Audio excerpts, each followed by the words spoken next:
అందరికీ నమస్కారం. నా పేరు బాబా ఫక్రుద్దీన్. భారత వీరసేన పార్టీ రాష్ట్ర అధ్యక్షుడిని.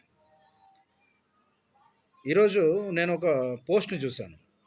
బీజేపీకి సంబంధించిన వ్యక్తులు ఇజ్రాయెల్‌ని సపోర్ట్ చేస్తూ వాళ్ళని పాపం వాళ్ళకి అన్యాయం జరిగిందని చెప్పి మా సపోర్ట్ ఇజ్రాయెల్‌కే అని చెప్పి పోస్టులు పెడుతున్నారు. ఆ పోస్ట్ నేను చూశాను. వాళ్ళని ఒక మాట అడగాలనుకుంటున్నాను బీజేపీ వాళ్ళని. బీజేపీ వాళ్ళు ఇజ్రాయెల్‌ని సపోర్ట్ చేయడానికి కారణం ఏంటి? ఇప్పుడు పాలస్తీనాలో ఉంది ముస్లిమ్స్, బీజేపీ ఇజ్రాయెల్‌లో ఉంది యూదులు.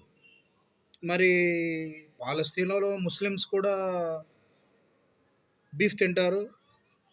అలాగే మీరు సపోర్ట్ చేసే ఇజ్రాయెల్‌లో ఉండే యూదులు కూడా బీఫ్ తింటారు.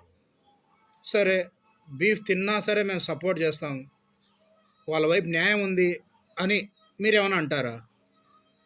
వాళ్ళ వైపు ఏం న్యాయం ఉంది?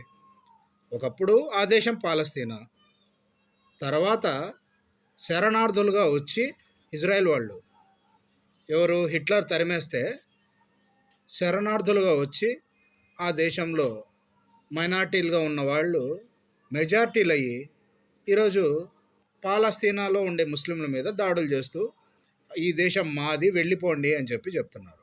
అంటే వాళ్ళ వైపు న్యాయం కూడా లేదు. సరే, బీఫ్ తింటారు, అందుకే మేము పాలస్తీనా ముస్లిమ్స్లను మేము సపోర్ట్ చేయడం లేదు అని అంటారా? మరి వీళ్ళు కూడా తింటారుగా.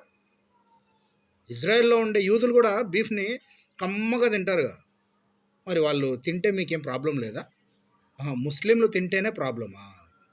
ఇది మెయిన్ పాయింట్. బీజేపీ వాళ్లకు బీఫ్ ముస్లింలు తింటేనే ప్రాబ్లం. ఇంకా వేరే ఏ మతస్థులు, ఏ దేశం వాళ్ళు తిన్నా ప్రాబ్లం లేదు.